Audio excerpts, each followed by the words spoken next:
Okay, welcome everyone to our conversation today on building a singularly sensitive life with Lori Cangilla, PhD. So take a moment to settle in, take a breath, gather anything that you might need. You'll definitely need a notebook or something to write in. Just want to say hi to Lori. Hi, April. So glad to be here. So glad to have you here. So before we dive in, just want to take care of a few logistics. First of all, you're welcome to say hello in the chat. I know a few folks have already. Let us know where you're joining us from. And just a reminder that we are recording. So if you need to leave early or step away, grab a snack, you can always revisit the material later. I'll be sending out an email with the recording by the end of today. And then we're going to be spending our first 40 to 45 minutes together. We're going to be talking with Lori, learning more about what it means to be a highly sensitive person and her work around being gifted and creative and the power of journaling, which I'm really excited about. It's one of my favorite tools to use. And then we'll have a little bit of time to dive into some journaling reflections from Lori's book, Wander and Delve, which is just a gem. I really loved it.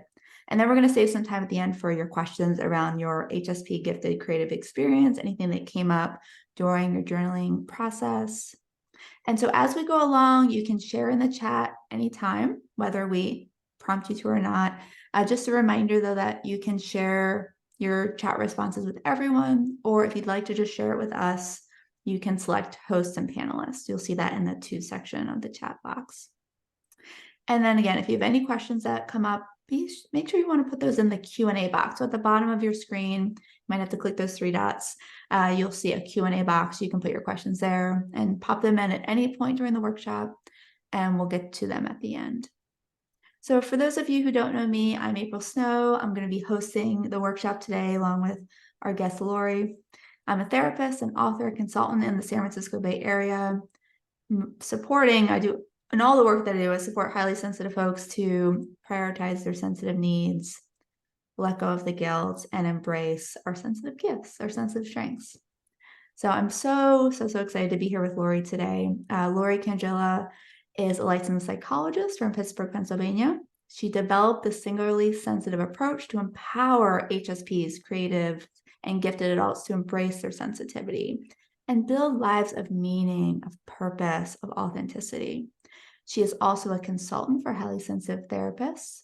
And Lori is a journaling expert and the author of the book Wander and Delve, a journal for bright, creative, highly sensitive people forging their way. So welcome again, Lori. I'm so excited for our conversation today. I'm so excited too, April. Thank you so much for having me and for making this Yeah, of possible course. today. Thank you for being here. So to kick off, the first question, I think, just to set the foundation, could you describe your definition of what it means to be a highly sensitive person?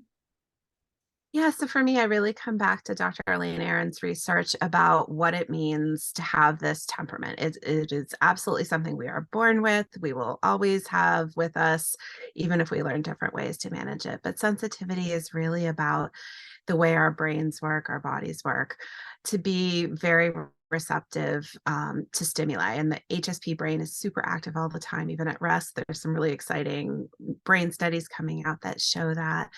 And what sets highly sensitive people apart from the other 80 or so percent of the population that aren't highly sensitive is really the depth of processing. So when we take stuff in, we think about it hard. We actually attend to more stimuli than a non-highly sensitive brain, and we are working on all of that information. So there's that depth of processing. The flip side of that is it can sometimes come with some risks of being overstimulated and overwhelmed, especially if we're not doing what we need to do to build that self-care into our lives and lean on our strengths. So highly sensitive people have that depth of processing, the risk of overstimulation. Highly sensitive people also tend to be extremely empathetic. We're emotionally tuned in to the people, to the animals, to the world around us. And we're really good at noticing those sensitive stimuli. So it's not just the big picture things, but the little details that really hook us in as highly sensitive people. Yeah, we really do notice and absorb and take in everything. And it can be really exhausting, but it also can be such a great asset to have, to Yeah. notice everything and to not miss anything, even, especially the good parts of life. So I'm Mhm. going to put in the chat, if you haven't taken the self-test yet, I'm going to put that there, especially if you're curious if someone in your life is a highly sensitive person. I know I gave out the self-test to everyone when I first discovered the So trait. did I. So if you want to check that out, you can. So Lori, thank you for really breaking down the primary characteristics of the trait. I think that's really important to remember, that the depth of processing, the empathy, the emotional responsiveness is such a key part. But then we have to also look at our own experiences. So I'm curious if you could share when or how you discovered that you're an HSP. Yeah, so there was the knowing that came that I was sensitive that came from the time I was a little kid. I was always being told you're being too sensitive, you're reacting to things too strongly. I think a lot of us have had that experience of the people in our environment sort of thinking, wow, your reactions are really overblown or extreme and you just need to toughen up a little bit or let it go or stop thinking so much. So I grew up knowing that. And it wasn't until much later in the 90s that I encountered Elaine Aron's research into highly sensitive people, and it clicked right away. I read the description and it clicked instantly. I knew that that was the label, if I had to give myself the label, that really told the whole story of who I was, both the good parts of it and the parts of it that were more troublesome. Yeah, it is a click, right? I like to call it like a light bulb moment, or like a missing puzzle piece that finally comes into play. And it describes and all these early experiences, right? When you already knew something was maybe different about you. And if folks want to share in the chat when you discovered that you were highly sensitive, feel free to share that. If it was, finding Dr. Aaron's book, or just knowing that you were we've all been told, I think, you're too sensitive, or like you said, you have to toughen up. So those are usually the first clues that something is going on. Something about me is different. I'm more perceptive or attuned, or just responsive to the world. Yeah. So I know in your work that you look at the intersection or the overlap between sensitivity and being creative or being gifted. Um, I'm wondering if you could talk a little bit more about the overlapping traits that these uh, groups share. Yeah, so I think if you asked a lot of people who self-identify as creative or gifted or both, they would probably say they have a lot of the same traits as highly sensitive people, especially when it comes to that tendency to notice really small, subtle details, and the tendency to be really perceptive about how all these pieces of what they're noticing fit together. That seems to be such a commonality among the groups of people. And really, my interest in working with these intersecting groups came about organically. We were talking at one point, there isn't a whole lot of research on these overlaps, but I see it in my caseload as a therapist. I'm seeing people who are coming to me and they certainly fit all these categories. And they aren't necessarily, most of the people who come to me now are identifying as highly sensitive people, or they're pretty sure that they are before they come to me, but they aren't necessarily identifying as creative or gifted. And so it's been interesting to me to talk about what those labels mean, and especially around giftedness, because I think there's the stereotype that giftedness is just about intellectual giftedness, the person who's super bright or really excels at school, and that is one kind of giftedness, and it's an important one. But there are other kinds of giftedness that are so valuable to the world too. And so you have the gifts of people who are empathic and very relationally oriented and very emotionally wise. That's a kind of giftedness. There are people who are artistically gifted, musically gifted. We see it in what you might not think about, but professional athletes have a kinesthetic giftedness that I do not have. So I really admire that kind of giftedness. But giftedness can be conceptualized as any potential for accomplishment that's sort of above what the average person brings. That even no matter how many music lessons I take, I will never have perfect pitch. I do not have that gift. No matter what I do to work out, I will never set a record for any kind of sport because I don't have that kinesthetic giftedness. But I think, like a lot of sensitive people, I have some of those empathic gifts. I have some of the intellectual giftedness. So giftedness isn't an all or nothing. And many of the clients that I see can find that overlap where I have this area of giftedness in my life and I have a lot of creativity in that area because I am so perceptive or I'm so good. It comes so naturally to me. Yeah, I appreciate you expanding the definition of what giftedness means because I often put it in a very singular category of giftedness is in around intelligence, around academic, being adept at academia.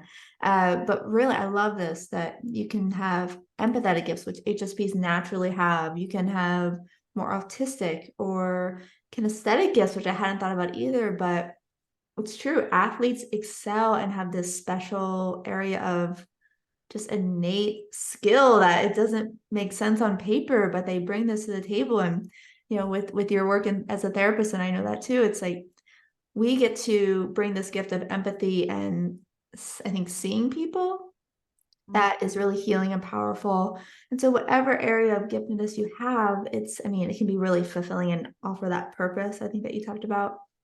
But it expands outward to showing up and giving something to others as well. So it's just a reminder of how important it is not to shut off those natural gifts, those uh, traits that we have, right? Especially around being sensitive, we're often, I think, pushed to make that part of us smaller, to be like everyone else, to turn it down.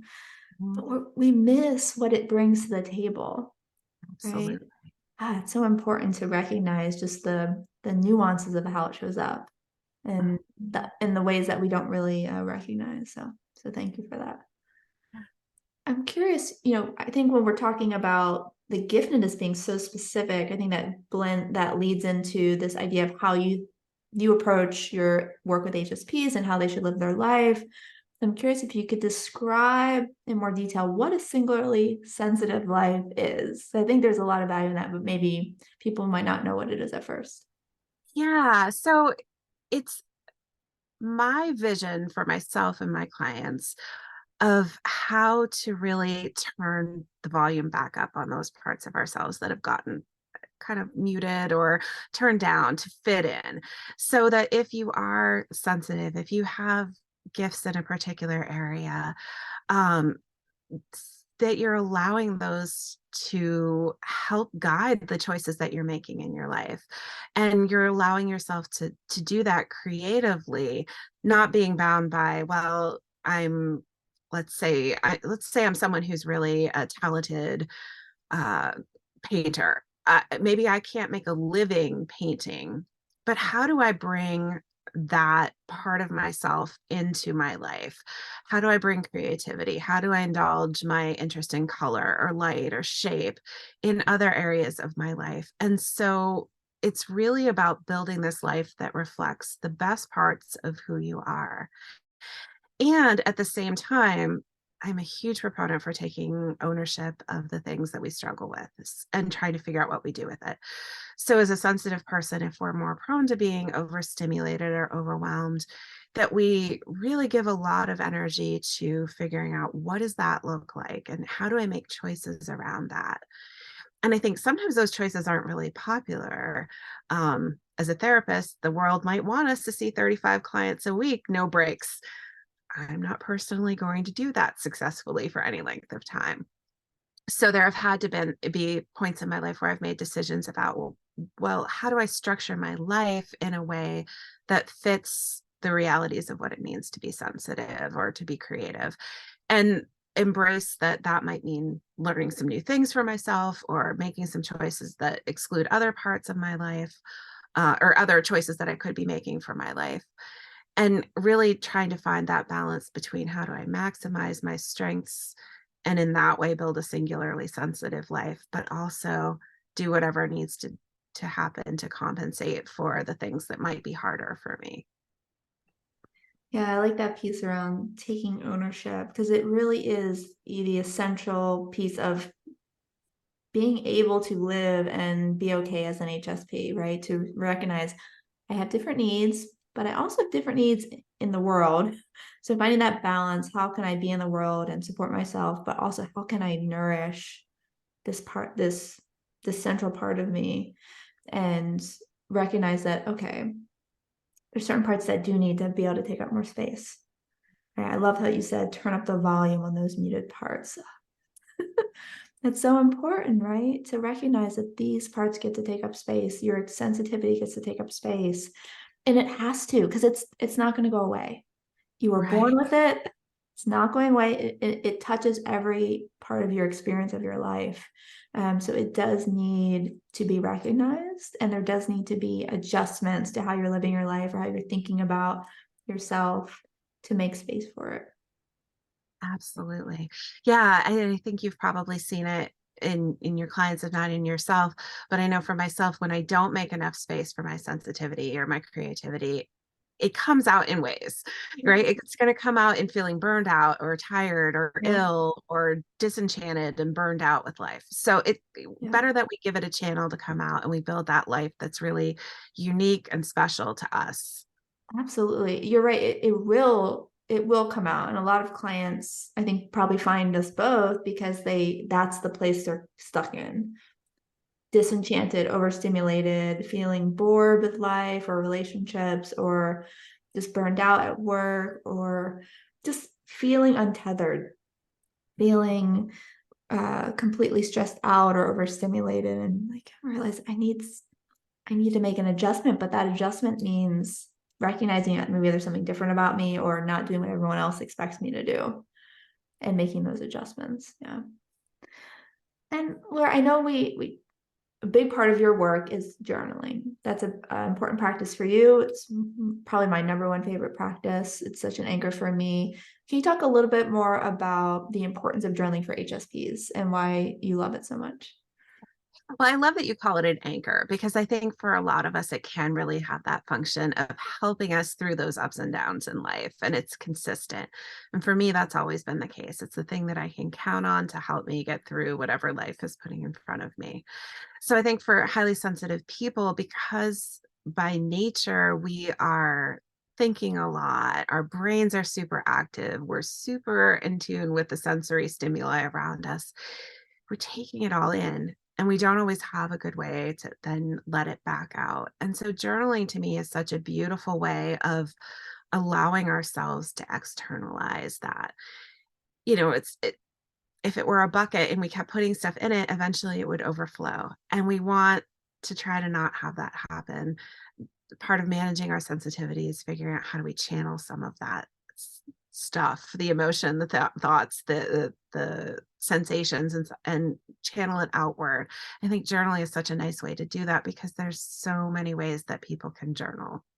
It doesn't, we're introducing my book and these prompts, and that's one way of journaling, but it doesn't have to be that way either.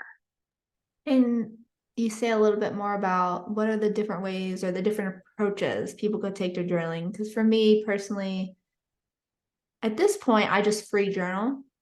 And to some people, and you offer a lot of really helpful prompts on your Instagram every day or every week. And that can help people kind of find their way through it. I'm more at this point, I've been journaling for probably 20, 30 years. I just let things roll out onto the page and just let it be messy. And so I'm just curious, what are ways that people could journal or how could they approach their journaling? I think of those as sort of opposite ends of the pole. Like the free journaling is one way to just let it out, and you have to lean in and trust yourself. And some people have a hard time knowing where to start, or they aren't sure once they start that they could stop. And so that might not feel so comfortable. So for those people, a prompted journal might feel better.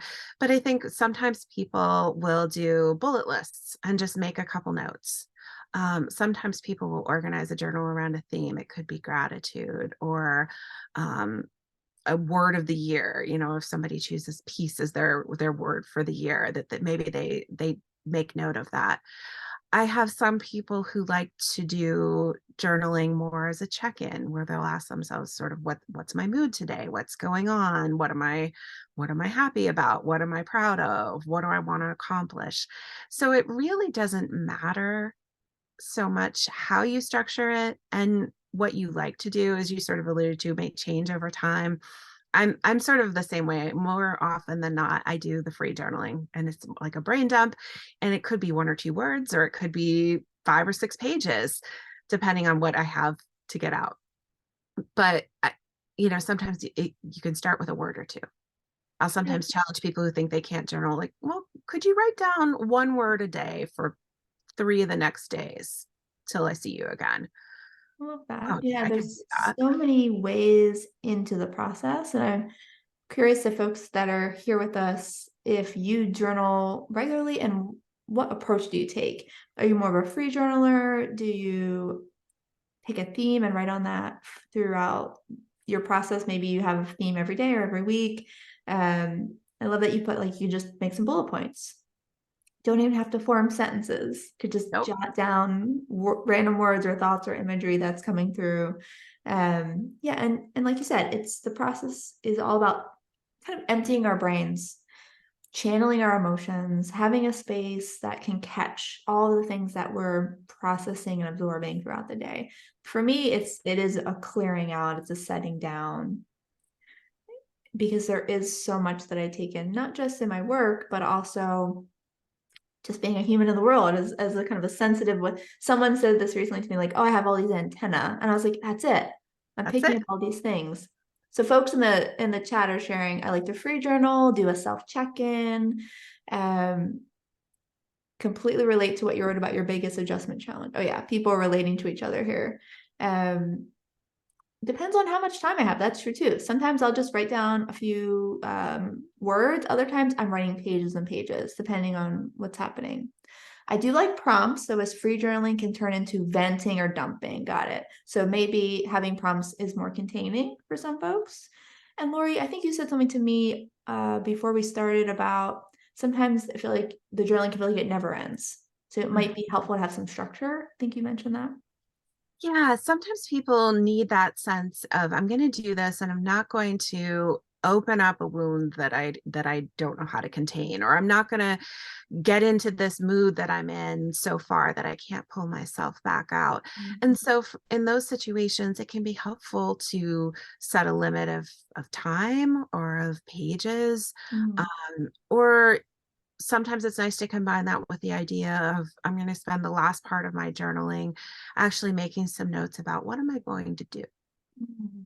It's not necessarily I'm going to Yeah. solve the world or I'm going to resolve this issue, but what am I going to do? What are my next small steps going to be?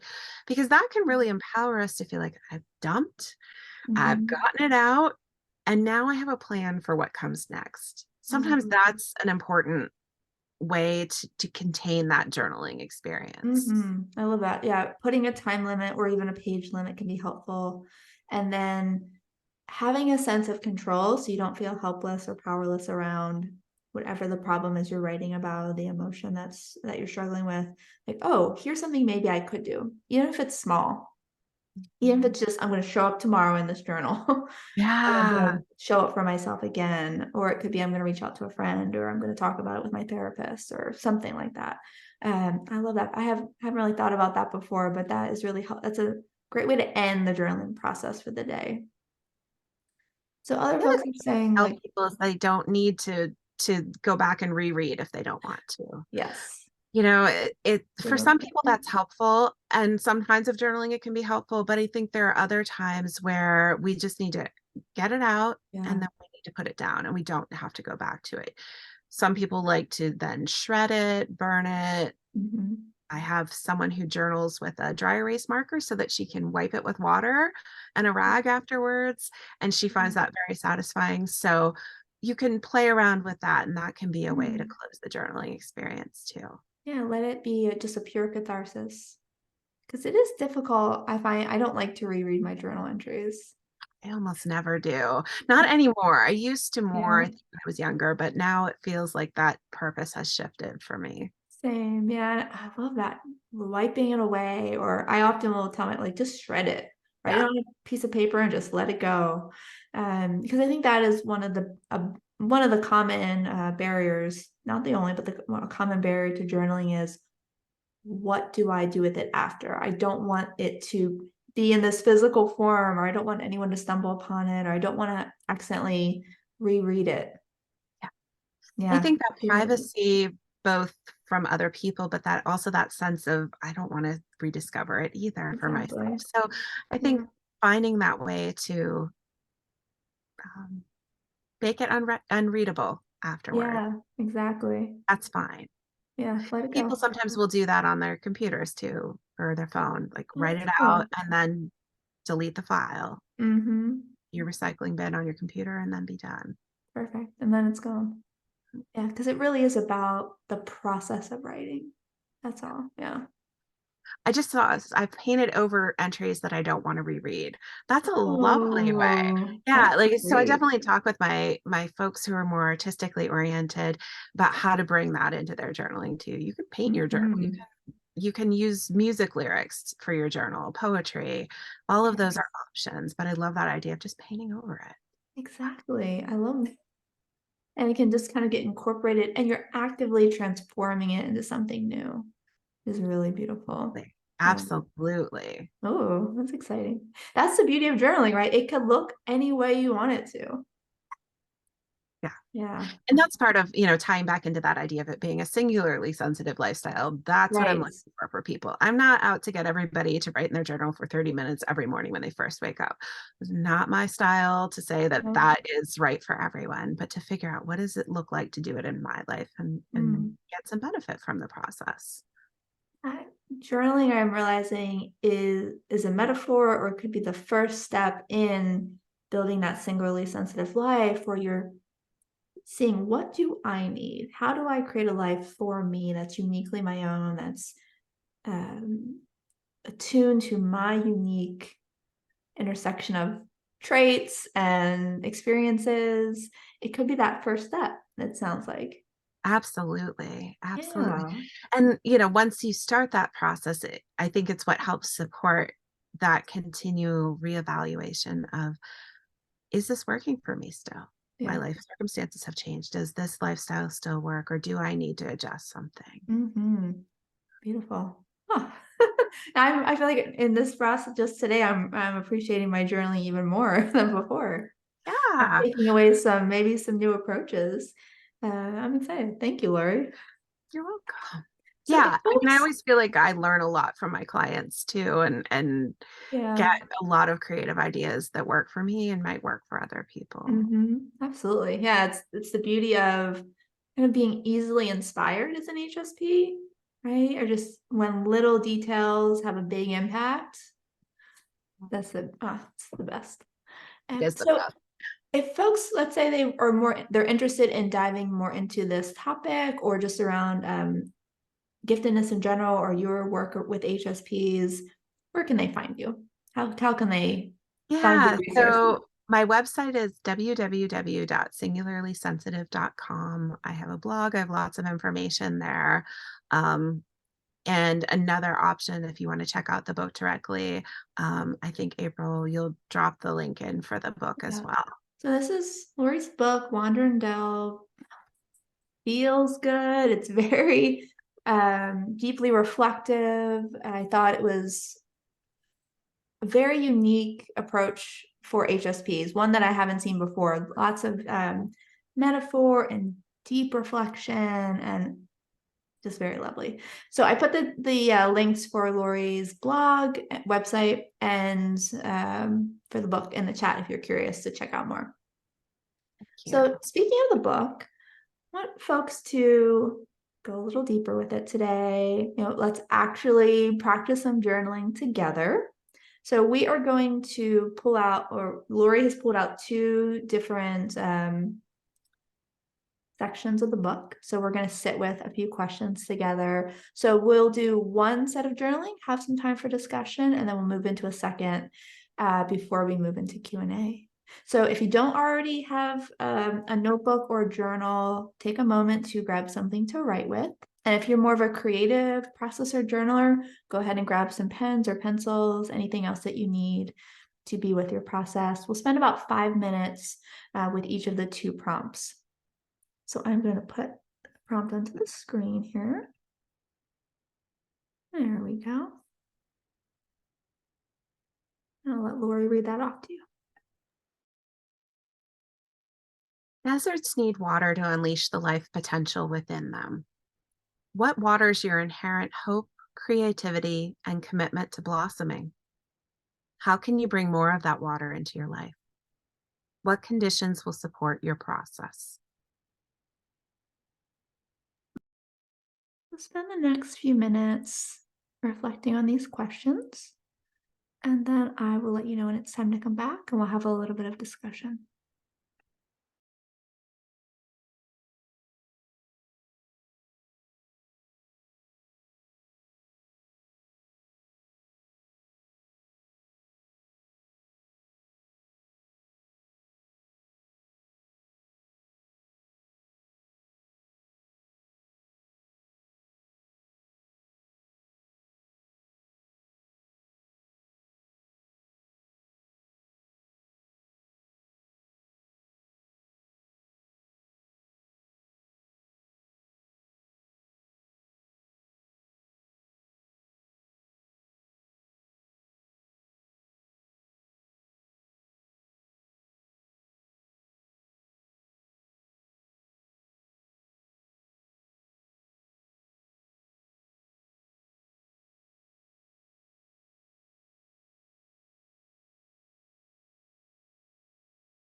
Take just one more minute. So start to find a place to wrap up on your reflection here.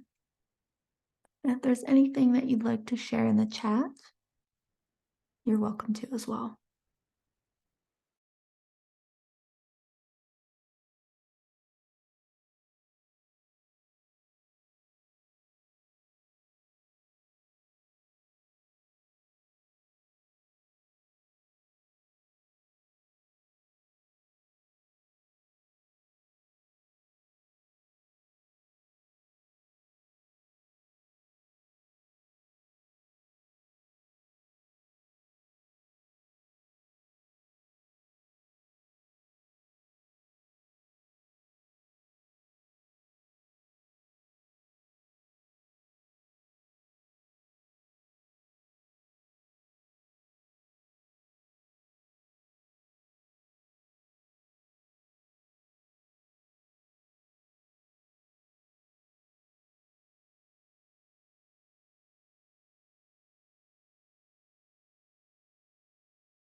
Hey, and we're going to come back.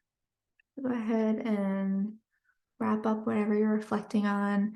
And if you have anything that came up during your journaling process, we'd love to know. So, what helps you thrive as a sensitive person? What really helps you blossom, reach that potential you have as a sensitive person with whatever gifts you uniquely have? If you'd like to share, for some folks, like for me, I really need a lot of self reflection and journaling. It's a big part of my process. Spiritual practice, just time alone to think and explore and to be quiet. Lori, I'm wondering, what do you think that is part of your nourishment? What do you need for yourself? So I definitely need plenty of alone time. That's Mm, vital. I'm also recognizing how much more important quiet is to me. yeah. Um, it seemed like I didn't used to need as much quiet, but I find myself wearing Mm, earplugs more often and seeking out mhm. quiet places to go, trying to eliminate background noises, those kinds of things that just sort of help my body rest Yeah. are important. Yeah, that's I think something we forget that it can be simple, like taking more quiet, wearing earplugs, just having breaks is really important. Someone in the chat is saying that I really need peace, just what you're saying as well. Peace, calm, quiet, tranquility. Those are really conducive to my wellness. Central for HSPs. We generally kind of put that in the bucket of downtime. Other folks are really agreeing with that too. Downtime is essential, but it can look a lot of different ways. A lot of people have their own version of what quiet might look like. It might be more active, going for a hike, being with your dog. It could be more quiet, doing meditation, lots of different ways. Someone saying, sometimes I need a comfort TV show. Yeah. Or a movie to watch while I do something creative with my hands. Yes. Something What tactile. one person I was talking to recently told me she loves her comfort TV shows. She has one Mhm. series she's watched for years and years because she said, I know every word, I know every musical Yes. note. Nothing surprises me. It's Yeah, just very predictable at this point. And I thought, yeah, there's a comfort in that kind of familiarity. absolutely. Yeah, they say knowing what to expect is so relaxing. Yeah, I often will tell HSPs if you need something to wind down with at the end of the day, choose something you've already seen before. Like you're saying, there's no surprises. Absolutely. Well, it's time to move into I just want to thank everyone for sharing. We're going to move into our next journaling experience, our next prompt. So I will put that on the screen.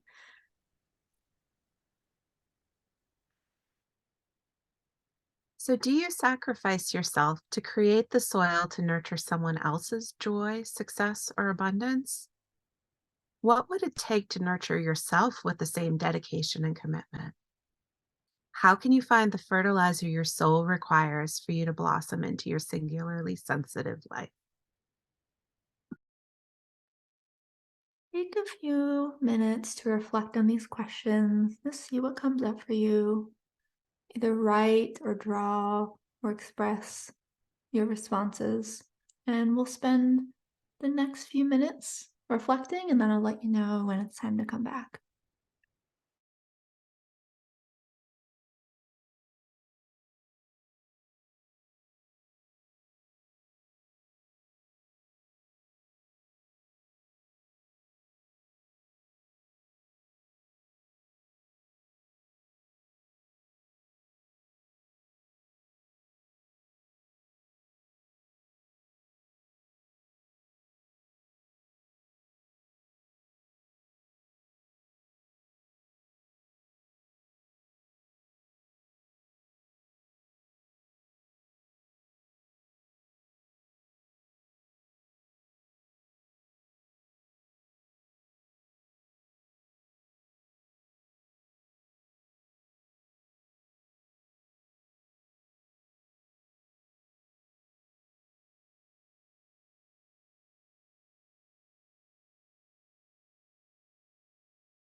We have about a minute left of writing. Just finding a natural place for your thoughts to come to a close. If there's anything you'd like to share in the chat or on what came up, you're welcome to do that as well.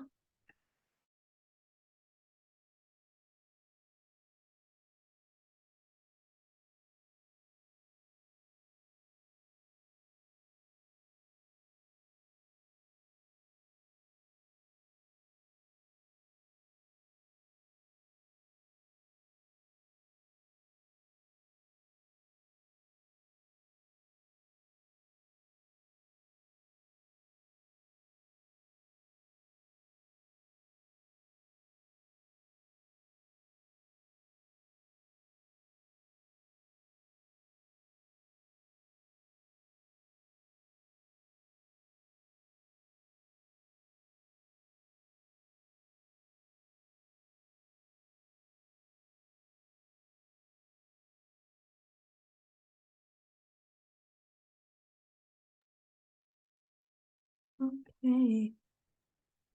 This was I really appreciated this prompt because as an HSP, it's so I hear this from my clients all the time. It's so much easier to take care of other people than it is ourselves. That empathy often goes completely outward.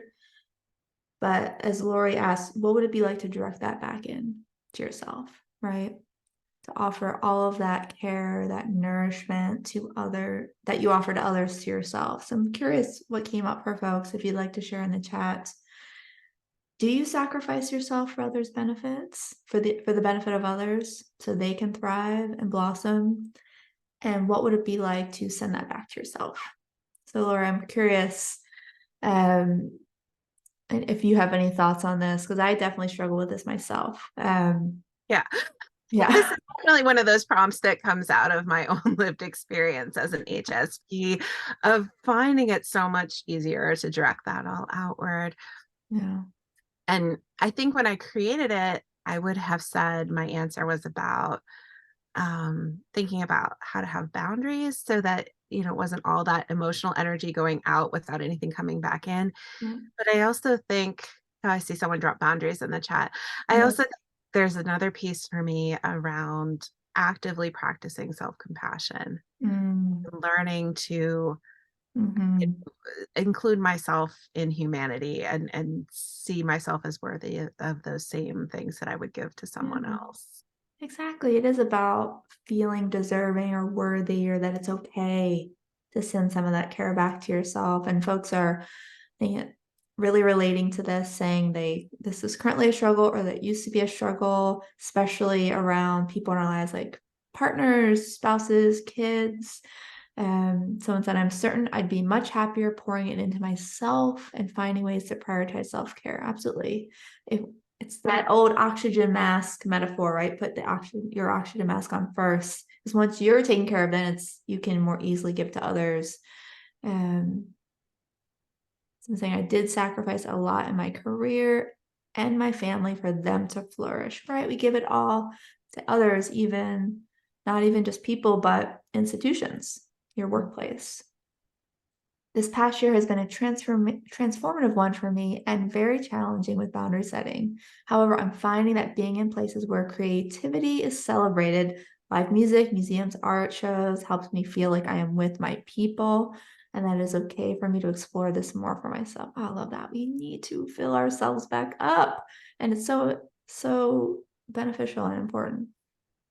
And to learn to see it as non-negotiable. It's as Yes. necessary for us as highly sensitive people, as creatives, as gifted, Yes.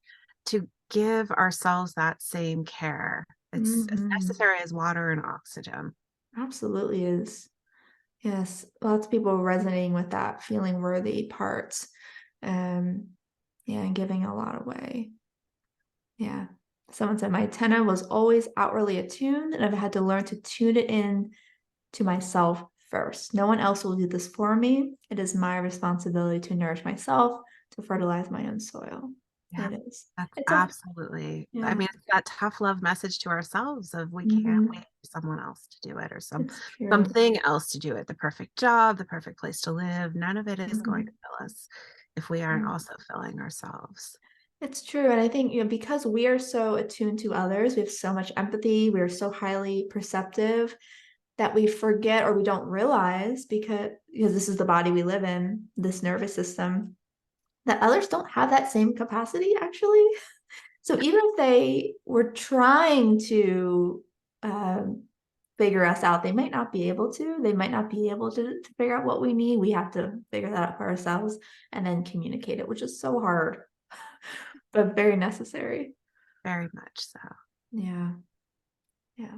So we have a little over 10 minutes left. This will be a great time. I know we have some already, but if you have any questions around the journaling process, around being highly sensitive, if you're related to that, our conversation around giftedness and the intersection with sensitivity, anything you want to ask Lori, go ahead and put those questions in the Q&A now. You should see an option on the bottom of your screen. If it's not showing up, you might need to click the three dots where it says more, and there should be a Q&A box. If you're having trouble, go ahead and put it in the chat, but if you see that Q&A box, it'd be helpful to have them all in one place. So take a moment to just reflect, see if there's anything that you'd like to ask. And we have our first question, Laura. Do you want to get started while folks are reflecting? Yeah. Yeah. So Okay. the question is, I like to write outside of my full-time job, and it's really challenging to balance with a full-time job. Do you have any suggestions for an HSP that wants to enjoy things outside of work without feeling drained from job stress? Mm, Yes, yes. This is so, so typical for highly sensitive people. It's mhm, hard to separate job stress and not let that bleed out into the rest of your life. Really, any stress can do that. But for people who are mhm, working a full-time job or who are full-time caregivers, I think it's hard because that is so much of the literal time of your life. Your little literal wake time is being consumed so much. mhm, So, one of the things I like to suggest to people is that rather than waiting until they don't feel tired or drained or stressed by whatever consumes the bulk of their day, that they just start. mm, So, if you want to write, look at writing a little bit. What that does is it gets you out of that stuckness, that inertia that so many HSPs get in, right? We get spun in our heads, we get stuck in the planning stages and trying to optimize and find the right way to do it. And we don't get to that action. So, starting with something that you can do for writing or whatever your goal is, and then allowing yourself to see if you can wrestle with the part of you that might be prone to a little bit of perfectionism or feeling like the writing only feels good if I do it a certain way. Like I know this for me, like I have a routine that I like to follow. And if I can have that whole routine, which takes hours, I'm much happier than if I just have to write on the fly. But I also have learned over the years that if I have to write on the fly, that still feels better to me than not writing at all. mhm, So if I can find 10, 15 minutes somewhere, even if I'm drained, to just scratch out a little bit of writing, that ultimately feels better. And I think when we start to feel good about what we're doing, sometimes that can make us motivated to tackle the bigger issues. Am I doing enough to put boundaries on whether or not I take work home? Is this the right job for me? Is this the right place of employment? Like those real big, big issues that might not be easily solved. Or what do I need to do to cope differently with the stress? And how do I get those skills? Because a lot of times stress is about learning the tools, the skills to be able to manage. So I think by starting whatever it is that you want to do, it can make it a little easier to find that motivation to make those other life changes. mhm. Yeah, it's so true. Showing up imperfectly at first, and that may be enough to at least take away the work stress enough to be able to show up for the next phase of your day, your life, and then maybe clear away enough space to reflect on those bigger questions.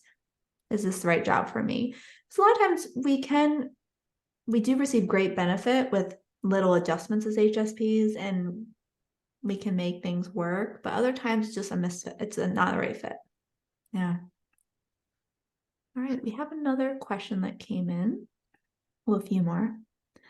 So let's see. Sometimes I struggle with not being able to figure out what I want in a situation.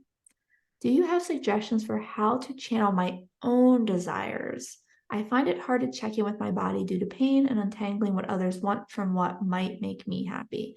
It's true, right? We get very clouded as HSPs, especially being so empathetic. So, how can we channel our own desires and figure out what we want? That's a Yeah, I good. think sometimes checking in with our bodies is it can be a helpful tool, but if our bodies are also experiencing pain or chronic illness, that can make it even tougher.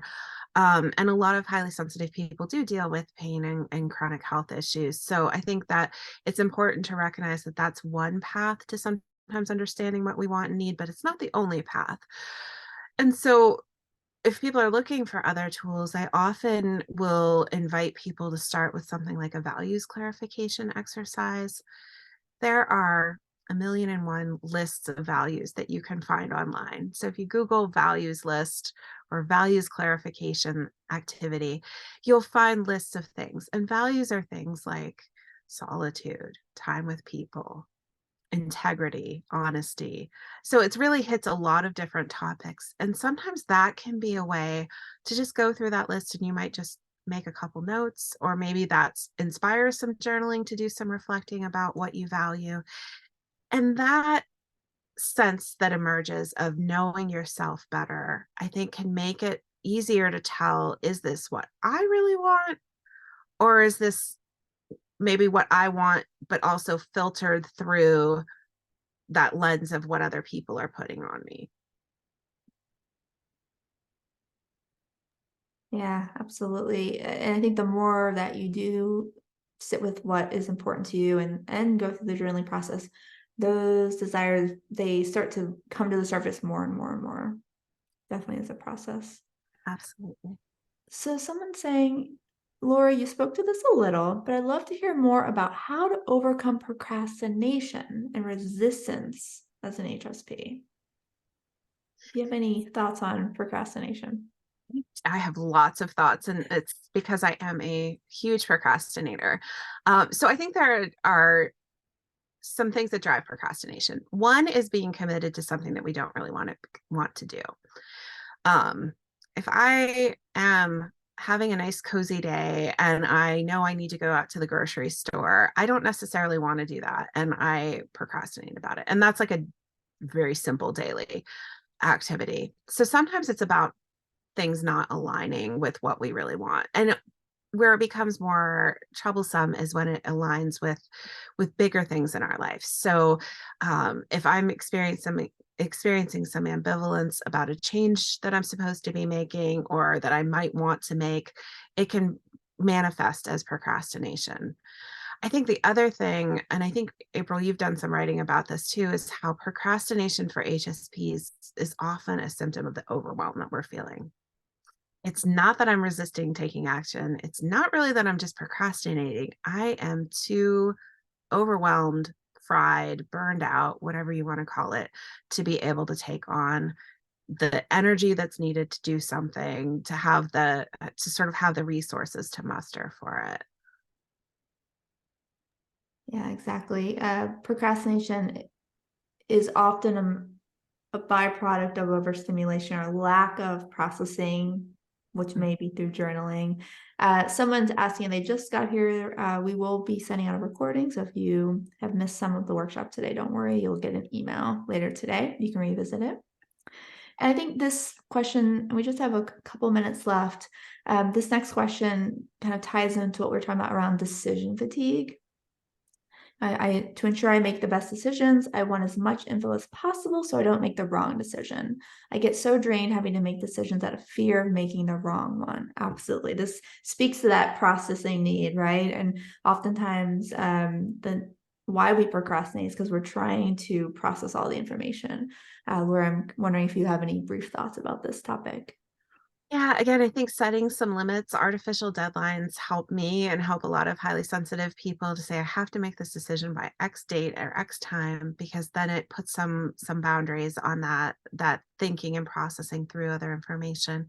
I also think this is one where doing some journaling can be really helpful to get at the core of what you want, or talking to somebody who has your interests at heart, who doesn't have a stake in the choice that you're making, but really wants to see you make the right choice. So whether it's a good friend, a family member, a therapist, coach, HSP community, finding that place to connect with people who really just want to see you do what's right for you.